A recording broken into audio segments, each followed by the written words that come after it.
The Bihar teachers history maker, मेरा mobile मेरी शिक्षा के इस मंच पर सबका स्वागत है।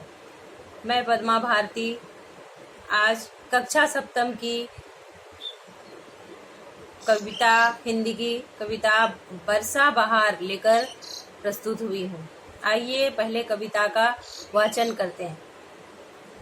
वर्षा बहार सबके मन को लुभा रही है, नभ में छटा अनूठी घनघोर छा रही है।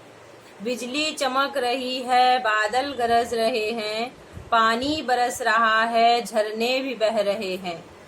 चलती हवा है ठंडी, हिलती है डालियां सब, बागों में गीत सुंदर गाती है माली ने अब।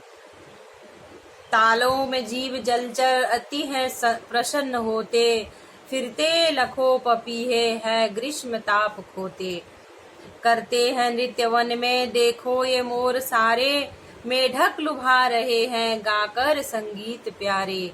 खिलता गुलाब कैसा सौरभ उड़ा रहा है, बागों में खूब सुख के आमोद छा रहा है। चलते कतार में बांधे, देखो ये हंस सुंदर, गाते हैं गीत कैसे लेते किसान मनहर। इस भांति है अनोखी वर्षा बहार भू पर, सारे जगत की शोभा निर्भर है इसके ऊपर।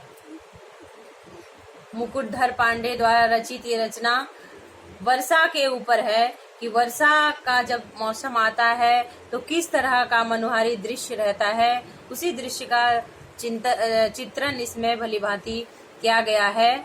आइए उस पर थोड़ा सा चर्चा करते हैं। वर्षा बहार सबके मन को लुभा रही है, नभ में छटा अनूठी घनघोर छा रही है। मतलब वर्षा की बहार जब आती है, वर्षा जब होती है, सभी को अच्छा लगता है। कितना भी ताप भरा मौसम हो, वो तुरंत ठंडा होने लगता है, मौसम अच्छा हो जाता है। नभ में छटा अनोखी घनघोर छा रही है।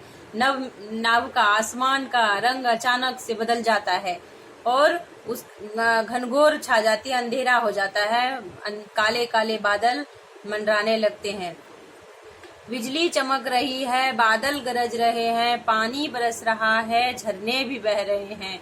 बिजली भी चमकती है, कड़कड़ की आवाज होती है, बादल भी गरजने लगते हैं और पानी बरसता है। झरने भी, जब पानी बरसते हैं तो झरने भी झरझर करके बहने लगते हैं।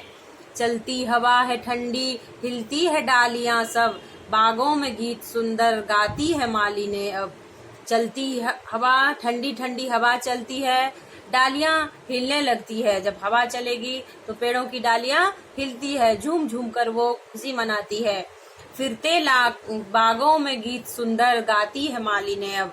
मालिने का मतलब माली की पत्नी को मालिन बोला जाता है। माली जो पेड़ पौधों की रखवाली करते हैं, उनकी पत्नियां अब जब बरखा आती है तो चारों तरफ हरियाली छा जाती है, उनके बागीचे में भी पौधे सुंदर दिखने लगते हैं, हरे हरे हो जाते हैं, तो मालिने उसमें गीत गाने लगती है। तालों में जीव जलचर अति है सुंदर होते, फिरते लाखों पपीहे है ग्रीष्म ताप खोते। तालों मतलब तालाबों में जलचर जल के जो जीव हैं अति प्रसन्न होते हैं। जब तालाबों में, नदियों में वर्षा पानी भर जाता है तो जलीय जीव बहुत ही प्रसन्न होने लगते हैं। फिरते लाखों पपीहे हैं ग्रीष्म ताप खोते।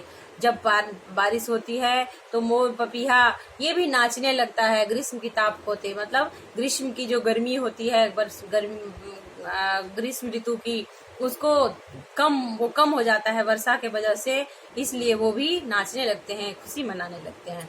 करते हैं नृत्य वन में, देखो ये मोर सारे, मेढक लुभा रहे हैं गाकर संगीत प्यारे।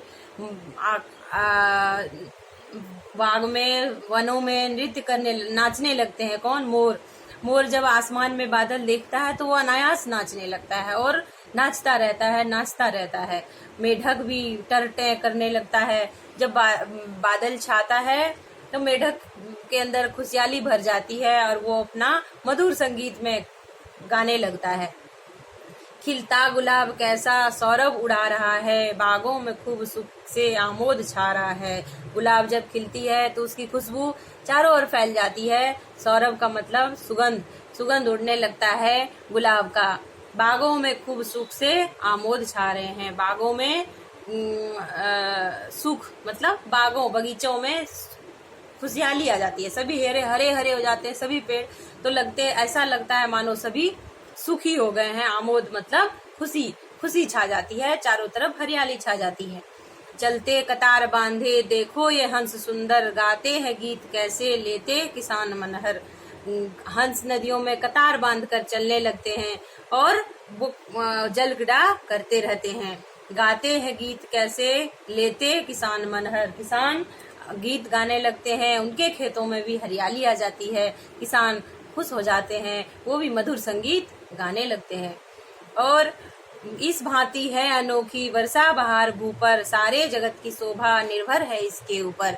वर्षा न हो तो चारों ओर अंधकार छा जाएगा, सूखे की स्थिति हो जाएगी, हरियाली समाप्त हो जाएगी। ऐसे में क्या है, वर्षा बहार के रूप में एक अनोखी ऋतु है जो कि पृथ्वी के लिए अमृत है, सारे जगत की शोभा बढ़ाती है ये, और सारे जगत की शोभा इसी पर निर्भर है। अन्न जल अन्न फल फूल जल हमें वर्षा से ही प्राप्त होता है। वर्षा न हो तो पृथ्वी की सुंदरता नष्ट हो जाएगी, गायब हो जाएगी। तो इसी वर्षा बहार के ऊपर, वर्षा के ऊपर ये छोटी सी रचना मुकुटधर पांडे जी की बहुत ही सुंदर रचना, इसके ऊपर हमने संक्षेप में चर्चा किया और आशा करती हूँ कि आप लोग इससे लाभान्वित होंगे। अगली वीडियो में मैं इसके ऊपर जो अभ्यास प्रश्न दिए गए हैं उसको लेकर प्रस्तुत होंगी, और इसमें कुछ शब्दार्थ होते हैं, कविताओं में कुछ मुश्किल शब्द होते हैं जिनके अर्थ भी समझना बहुत ही जरूरी होता है, उनको लेकर मैं अगले वीडियो में आऊंगी। धन्यवाद।